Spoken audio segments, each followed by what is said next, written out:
नमस्कार दोस्तों, आप सबका स्वागत है मेरे YouTube चैनल स्टडी पॉइंट में।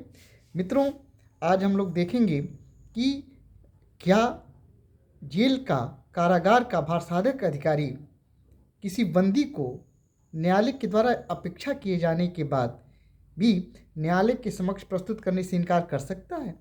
यदि इनकार कर सकता है तो कौन सी परिस्थितियां हैं, अर्थात किन परिस्थितियों में वो इनकार कर सकता है। आइए बिना देर किए हम इससे संबंधित विधिक प्रावधानों को देखेंगे। जैसा कि आप जानते हैं, दंड प्रक्रिया संहिता की धारा 267 ये प्रावधान करती है कि जांच, विचारण या अन्य कार्यवाही के दौरान यदि दंड न्यायालय को ऐसा प्रतीत होता है कि किसी कैदी को उसके समक्ष पेश किया जाना चाहिए, तो वो बंदियों को हाजिर करने की अपेक्षा संबंधित जेल के कारागार के भारसाधक अधिकारी से कर सकता है। अब मान लीजिए दंड न्यायालय ने ये अपेक्षा कर दी और इससे संबंधित जो कागजात थे वो दंड कारागार के भारसाधक अधिकारी को भिजवा दिया। तो प्रश्न ये उठता है कि क्या कारागार का भारसाधक अधिकारी उस न्यायालय का जो आदेश है, न्यायालय की जो अपेक्षा है, उसके अनुपालन से इनकार कर सकता है? तो इसका उत्तर हाँ में है मित्रों, बिल्कुल कर सकता है। इसके लिए प्रावधान है दंड प्रक्रिया संहिता की धारा 269 में। 269 CRPC यह प्रावधान करती है, उन परिस्थितियों का वर्णन करती है जब कारागार का भारसाधक अधिकारी कतिपय आकस्मिकताओं से के कारण न्यायालय के आदेश को कार्यान्वित करने से इनकार कर सकता है। कौन कौन सी ऐसी परिस्थितियां हैं मित्रों, देख लेते हैं। जो पहली परिस्थिति है जिसका जिक्र किया गया है 269A में कहा गया है कि यदि बीमारी या अंग शैथिल्य के कारण किसी कैदी को, किसी बंदी को न्यायालय से हटाया जाना संभव नहीं है तो इनकार किया जा सकता है। यानी पहला जो रीजन्स है जिसके आधार पर इनकार कर सकता है वो बीमारी या अंग शैथिल्य के कारण उसको हटाए जाने योग्य ना हो, कैदी हटाए जाने योग्य ना हो। जो दूसरा जो रीजन्स है जिसका उल्लेख 269 ख में किया गया है, 269B में किया गया है, वो है कि ऐसा कैदी जिसको प्रस्तुत किए जाने की अपेक्षा किया गया हो वो विचारण के लिए सुपुर्दगी के अधीन हो या विचारण के लंबित रहने तक के लिए या प्रारंभिक अन्वेषण तक के लिए प्रतिप्रेषणाधीन हो। प्रतिप्रेषण का मतलब जानते हैं, रिमांड के अंतर्गत जो जेल में रहता है उसको प्रतिप्रेषण शब्द कहा जाता है। यदि वो कोई कैदी सुपुर्दगी के लिए, विचारण के लिए सुपुर्दगी के अधीन वो निरुद्ध है या विचारण के लंबित रहने तक निरुद्ध है, या तीसरा जो रीजन है कि प्रारंभिक अन्वेषणात्मक कार्रवाई के लिए, प्रारंभिक अन्वेषण तक के लिए यदि वो सुपुर्दगी के अधीन है, तो ऐसे कैदी को कारागार के भारसाधक अधिकारी प्रस्तुत करने से इनकार कर सकता है। दो रीजन्स हो गया, पहला बीमारी अंग शैथिल्य और दूसरा जो रीजन्स है वो हो गया विचारण के लिए सुपुर्दगी के अधीन।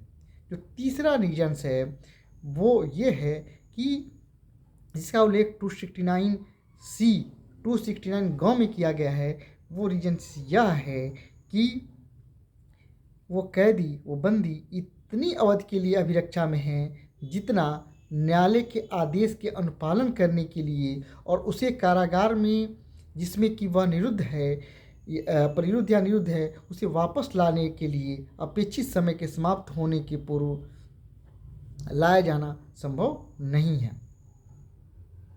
अर्थात वो इतनी अवधि के लिए अभिरक्षा में है जितना आदेश के अनुपालन करने और उस कारागार में जिसमें वो परिरुद्ध अनिरुद्ध है उसे वापस ले आने के लिए अपेक्षित समय समाप्त होने के पूर्व समाप्त हो जाती है। तो ऐसी स्थिति हो तब भी वो इनकार कर सकता है। लास्ट रीजन शो करता है कि जहाँ 268 के अंतर्गत राज्य सरकार ने कोई आदेश जारी किया है। 268 CRPC में यह प्रावधान किया गया है कि धारा 267 के प्रवर्तन से कतिपय व्यक्तियों को राज्य सरकार अपवर्जित कर सकती है।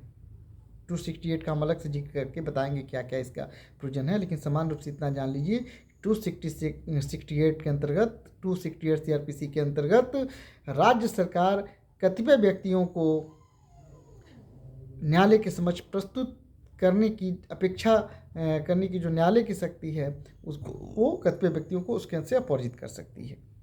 तो ये रीजन्स ये है इन आधारों पे कुल मिला के 4 कंडीशंस है। पहला है जो है किसी बीमारी या अंग शैथिल्य के कारण। दूसरा रीजन है कि वो विचारण के लिए सुपुर्दगी के अधीन है। तीसरा, जितनी अवधि के लिए वो कारागार में निरुद्ध है वह उस कैदी को न्यायालय के समक्ष प्रस्तुत करने और उसको वापस न्यायालय अभिरक्षा तक लाने से पूर्व ही समाप्त हो जाती है।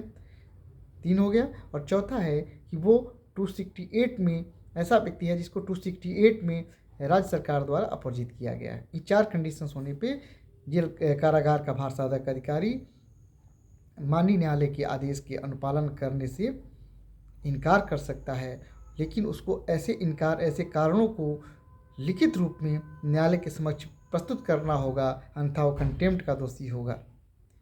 उसको न्यायालय को अवगत कराना होगा। ये नहीं कि न्यायालय ने अपेक्षा किया, वो न्यायालय के समक्ष प्रस्तुत भी नहीं करता है, कोई रीजन्स भी नहीं बताता है, ऐसा नहीं हो सकता है। फिर वो कारागार अधीक्षक अवमान का दोषी होगा।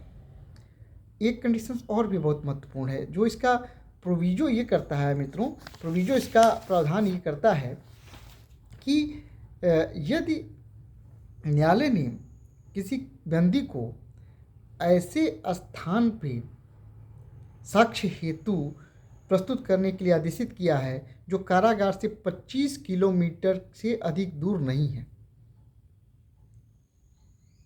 तो ऐसी स्थिति में यदि उससे साक्ष्य के लिए बुलाया गया है, साक्ष्य देने के लिए हाजिर होने के लिए अपेक्षा की गई है, तो वह कारागार के भारसाधक अधिकारी ऐसा करने से इस आधार पर इनकार नहीं कर सकता है कि वो 269 क के अंतर्गत विचारण के लिए सुपुर्दगी के अधीन है। ये प्रश्न अक्सर पूछता है मित्रों, कितने किलोमीटर के अंतर्गत है जब वो इनकार नहीं कर सकता है और किन आधारों पे? तो 269 ख में जो रीजन्स दिया गया है वो रीजन्स अगर उस रीजन्स के आधार पे इन परिस्थितियों में, इन हालातों में वो इनकार नहीं कर सकता है। मुझे उम्मीद है दोस्तों कि आपको ये जानकारी अच्छी लगी होगी। ये अक्सर पूछता है परीक्षाओं में, जुडिशियल सर्विसेज एग्जामिनेशंस में, PCS, JS, APO के एग्जाम्स में अक्सर ये क्वेश्चंस प्रीलिम्स में भी पूछा जाता है और समान रूप से मेंस में भी पूछा जाता है। तो ये बहुत ही महत्वपूर्ण है एक लॉ स्टूडेंट्स के लिए, एक लॉ प्रैक्टिशनर्स के लिए, क्योंकि ऐसे प्रश्न अक्सर न्यायालय के समक्ष उठते हैं। तो आप इन प्रावधानों का अच्छे से अध्ययन कर लें, ये बहुत ही उपयोगी हैं और मुझे लग रहा है कि आपको ये जो विषय है वो अच्छी तरह से समझ में आ गया होगा। यदि कंटेंट अच्छा लगा हो, एक्सप्रेशन अच्छा लगा हो तो इसे लाइक करें, कमेंट करें और लॉ स्टूडेंट्स के मध्य शेयर करना ना भूलें मित्रों। नमस्कार।